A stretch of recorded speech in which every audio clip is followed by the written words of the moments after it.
Today we continue our study of the Gospel of Mark. We're doing this verse by verse, chapter by chapter. And today we have a great passage that really sums up a whole understanding of our Christian life and what it is to be about. The story we've already read from the Gospel this morning. It says that Jesus was walking along the shore of the Sea of Galilee. And he saw Simon and his brother Andrew, and they were throwing nets into the ocean because they were fishermen. And he goes up to them and he said, "Come, follow me, and I will send you out to be fishers of people." And immediately they dropped their nets and they followed him. I would imagine you've heard that story quite a bit, and you've perhaps wondered about it quite a bit.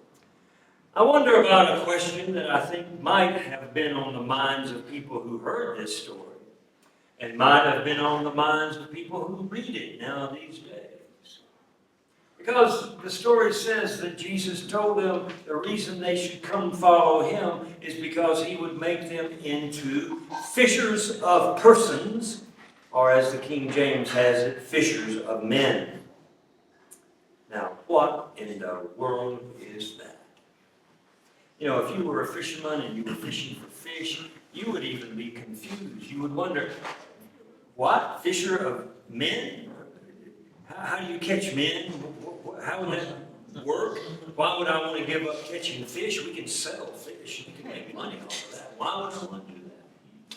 So it's always been kind of a confusing thing about what was so great about being a fisher of men that made the disciples drop their nets. And nets were very expensive in those days. That was a way of making an entire lifetime earning, and you just didn't throw your nets away, and you didn't just walk away from your boat. Must have been a major motivation there to walk away and drop their nets and follow Jesus and become fishers of men. Now, you know, that expression, fishers of men, has been studied for 2,000 years, and we've tried every way we can to break it down and to find out what it means. And of course, we've always kind of felt like it had something to do with evangelism and fishing men into the church and so on and so on.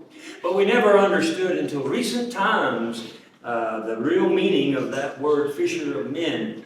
You know, there's all the time going on anthropological research, archaeological research, and we're finding things that make us able to understand things much more clearly. And within about the last 10 or 15 years or so, we were able to uncover a cultural reality at the time of Jesus that nobody had ever really talked about very much. There was a job in the time of Jesus. We didn't know this until maybe the last 20 years. There was a job, and that job was called being a fisher of men. It was a job. What was it? These fishermen, and this is an amazing fact, and you can, as they say, you can Google it and look it up. But the fishermen of those days who went out into the deep waters to catch the fish refused to know how to swim. They didn't want to learn how to swim. You would think, I'm a fisherman, I really should learn how to swim in case I fall overboard. But in those days, the understanding was you fall overboard, that's just tough. We're not coming back to get you. Can you imagine how hard it is to turn around a ship like that? You can't do it in those days. If you fell overboard, you were going to drown. So if you didn't know how to swim, your fate would come much more quickly. And that's how the sailors looked at it. But in the fleets that went out to fish, those fleets would hire a fisher of men, a boat that would drift along behind the fishermen. And if anybody should be caused by their brother to stumble and fall off into the ocean, then the fisher of men would run over there or row over there or do whatever they did and pull them out of the water.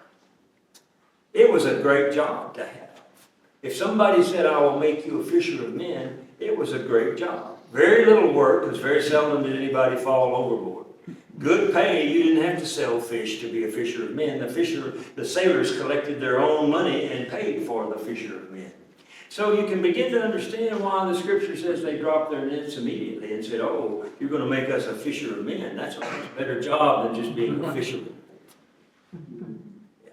Well, like I said, we're constantly learning these things.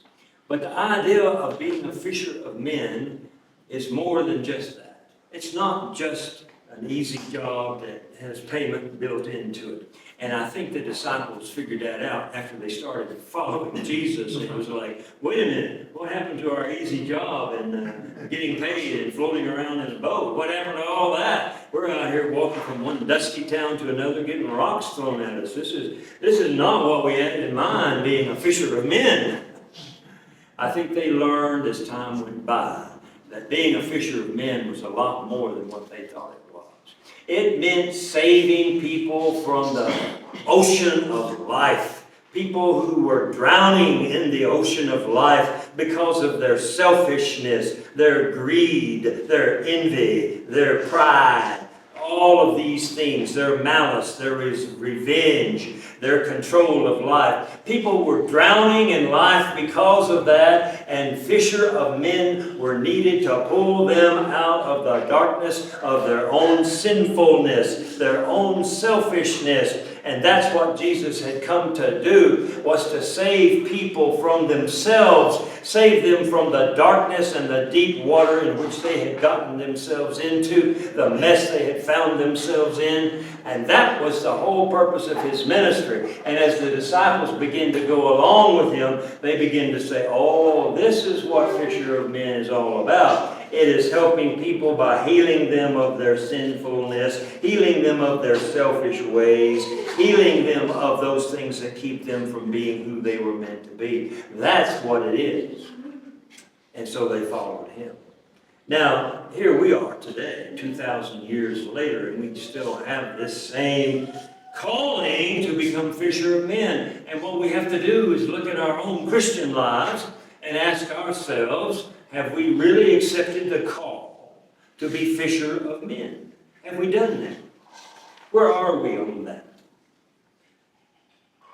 When I was in seminary, one of our New Testament professors, his wife was an artist, and she painted some really beautiful paintings.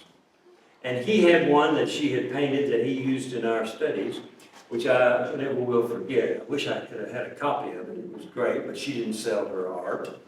It was called The Seashore, was the name of it.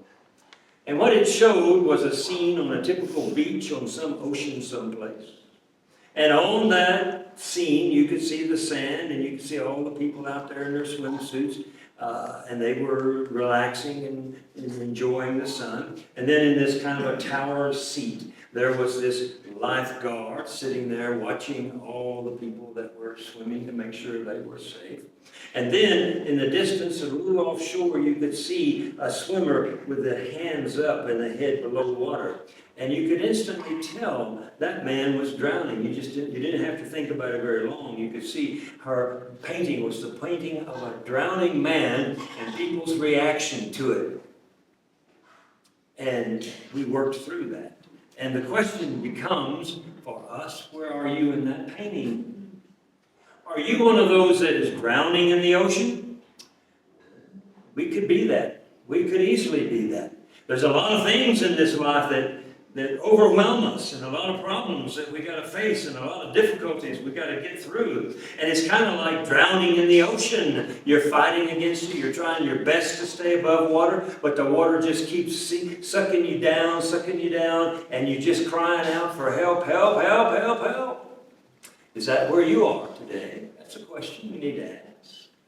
Or are you like one of the beach goers, the people that are out there enjoying the sun and standing there on the beach? And she did a beautiful job of the expressions on their face, because some of them didn't even know there was a drowning person. You could tell they were just looking at their sandwich and enjoying their day. But there were some that were looking out into the ocean and pointing like, oh my God, there's a drowning person out there. But they weren't doing anything about it. They were just shocked. Look at that drowning person. Isn't that sad? Oh my goodness. So, is that where you are today? Are you one of those that's just kind of pointing out there, oh, there's a lot of people in misery. There's a lot of drowning people going on. There's a lot of trouble in this world, a lot of suffering going on. Oh, it's horrible. Somebody needs to help somebody, you know. Is that where you are on the shore? And then they show that this young, strong-looking lifeguard has already stepped off of his perch and is ready to go. Got his little board with him, and he's got this look on his face of granite, like, I'm on the way. I'm on the way. And he's ready to go out there and save that man who's drowning. So you have to kind of think about, in this course we took, we had to think about where we are. And what we realized after we studied that for a little while was that it depends on what's going on in your life. Sometimes you're the drowning person. Sometimes you're just observing and saying, oh, somebody should do something. And sometimes, glorious times, you're the lifeguard. You're the one running out there to be the fisher of men. That's what you're doing. So you need to look at your own life and decide where you are at this moment and what you need. Do you need Jesus, the great lifeguard, to come and pull you up out of the water? Or do you need to answer your own question about somebody needs to do something? Do you not understand that it's you that needs to do what you can do? Or are you already a committed lifeguard? Are you your neighbor's keeper? Are you the one who says, if my neighbor, whoever I'm living with in this world, is suffering, drowning, losing their life, if that's happening, I want to be there and do what I can do to pull them out of that? Is that where you are? And that's a very important question for us as Christian people, because that's where we're supposed to be all the time. But we're human too, so we find ourselves in other places. But the place we're supposed to be all the time is to be the lifeguard of others.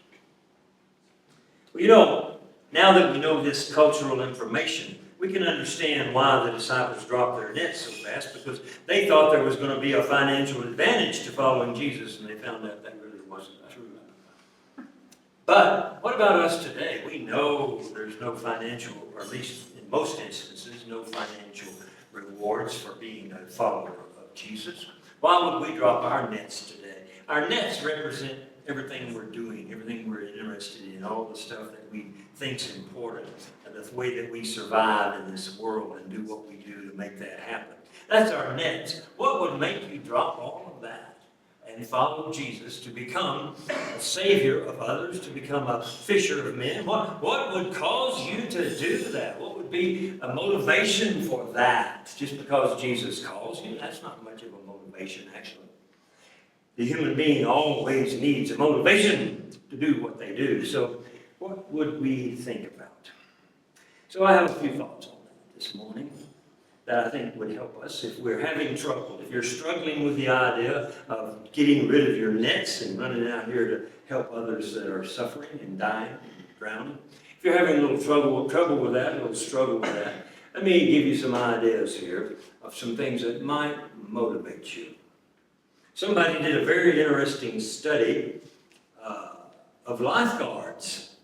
And why would somebody be a lifeguard on the beach? You know, the pay is not great, actually. And that's a good way to get a sunburn, for sure.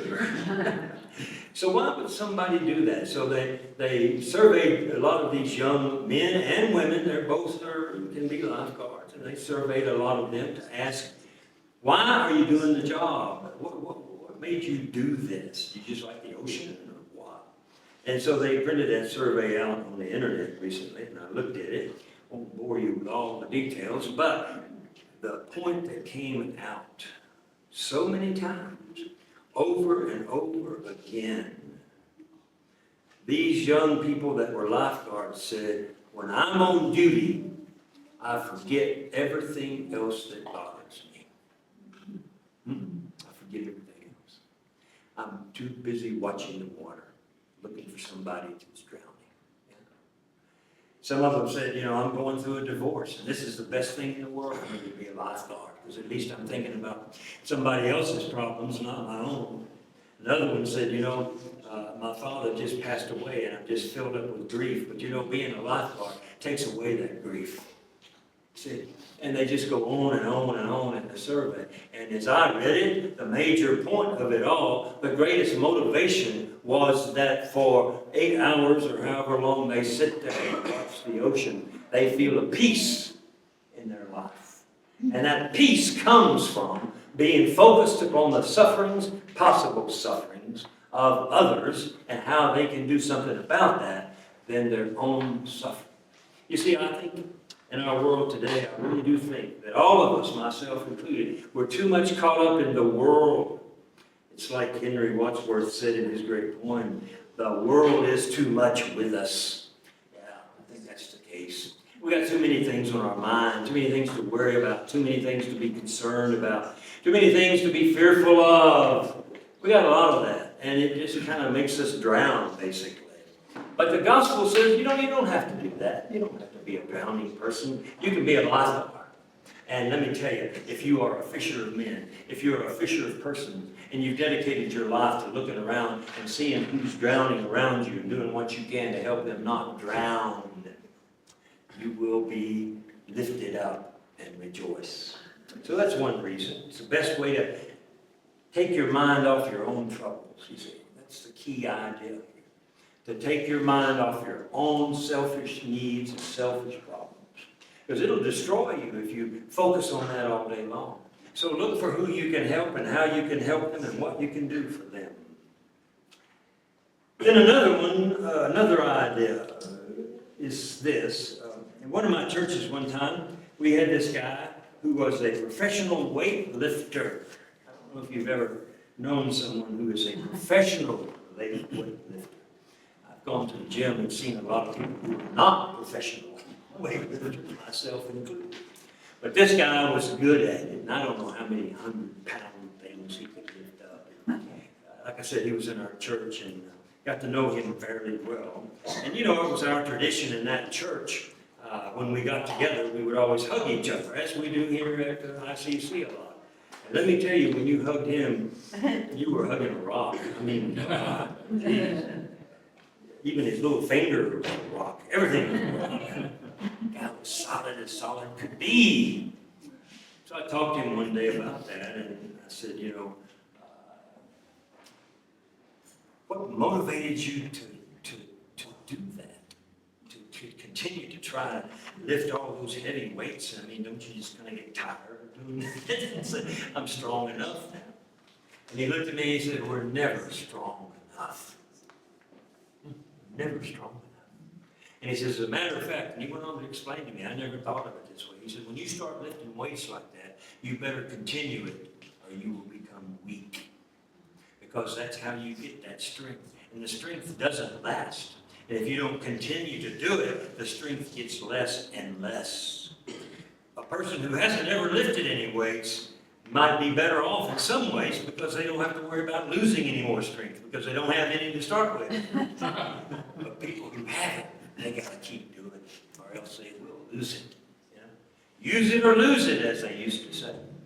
So this is another reason, I think, another motivation for becoming a lifeguard of your neighbor. It's because what you do when you do that requires strength. It takes strength to comfort somebody who's grieving over the loss of their loved one. It takes strength to calm down somebody who's all upset about everything going on in their life.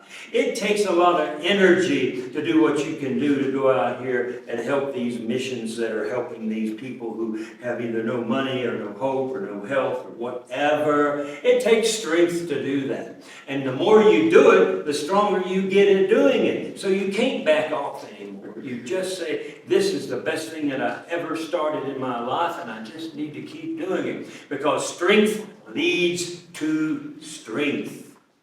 And this is the real motivation. In this life, you need the spiritual strength to face what you have to face.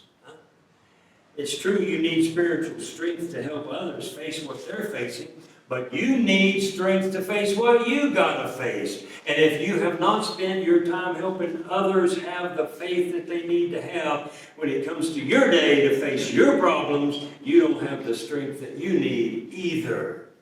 You see, it's too late to go to the gym when all of a sudden you find yourself with a heart attack. Oh, I need to go to the gym. No, you need to get over your heart attack.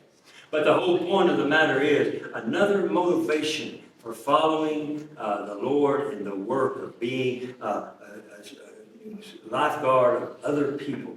The greater reason for doing that is it builds up your strength.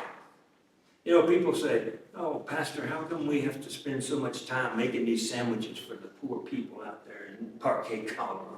5,000 sandwiches a week. Why do we do that, Pastor? You know, they're not going to get any richer. They're not going to be any better because of that. We don't do it for them, so to speak. We do it for ourselves. When you give up your ego and you give up your time to help another, you will be able to face anything this world dishes out. Let me tell you, that's the truth. We help others to help ourselves have the strength we need to face the days that we have to face. We're not going to do away with poverty, that's for sure. We're not going to do away with hunger, that's for sure. But we're going to relieve the suffering of the people that we try to help, so that for one day, one moment, one instance in life, they might know someone cares. They might know that there is people who are interested in helping them. That's why we do it. But it takes time. It takes energy.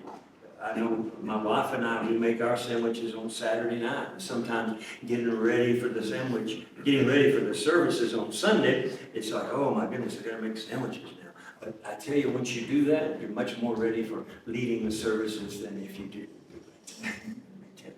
So that's another point I want to make. That helping others, being a lifeguard of others, builds up your own spiritual strength, and you will be much better off for it. Well, the final thought that I had today comes from a story I saw a while back that took place in South Korea. My wife probably remembers this story.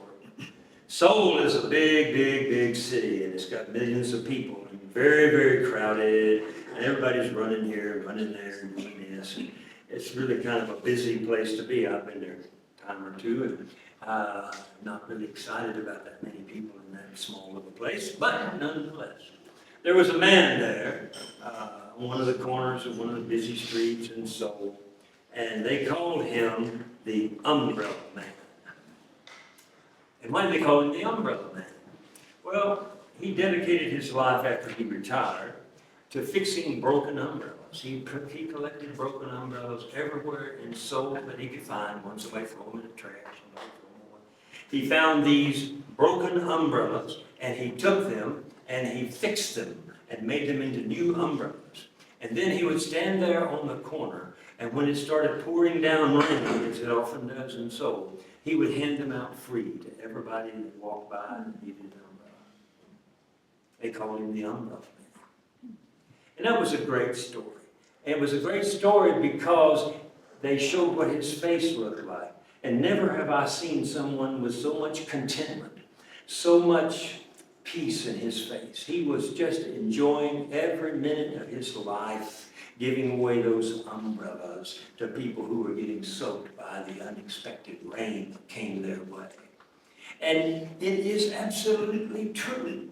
If you give people what they need when they need it, you will have more love in your life than you ever had before. You'll have more friends than you ever had. You'll have more of a reason to live than you ever had. It really makes your life wonderful to live the life of the lifeguard. And he understood that, and he knew that. And it was a great story that was told about him. But the point I want to make, even Jesus made it in the gospel when he said, whoever has given up all of his life to follow me, he will have 100 times more friends and families and things that he had before. Because in this world, when somebody gives themselves to giving others what they need, when they need it, they receive the reward of the human community, thanking them and welcoming them. You actually really become that person in life who people say, if you weren't in my life, I would be sad. That's who you become. So it's a great reason to drop your nets and say, I want to be a lifeguard of others. That's what I want to be. I know it's going to be hard. I know it's not going to be easy. I know it's not going to be something I can really do that well. But I want to do it because I want all of those things to be true in my life as well. I want to know that this is the best way to get over my troubles. I want to know that this is the best way to get my strength built up. And I want to know that this is the best way to fill my life with other people. I want to know that. I want to have that kind of life. That's what I want to have. And that's why I'm willing to drop my nets and do whatever I can do to help others and become a fisher of men. I'll finish with a little story about a cartoon I saw while I was doing research for this. There's a magazine that used to have, and does still, I guess, have some of the best cartoons I've ever seen. It's called the New Yorker magazine. And I saw a little cartoon in that magazine. It was a beach scene, and people were going there to swim, and it had a sign there. And the cartoon was really pointing. It was really a good point for us today. That sign said, "Welcome to the sea of indifference. No lifeguards on duty." You see, that's the kind of world we live in. We live on the edge of the sea of indifference. And nobody wants to be a lifeguard. But let me tell you, it's the best thing in the world to be. And when Jesus comes to you and says, "Come, follow me, and I will make you a fisher of men," you need to jump on that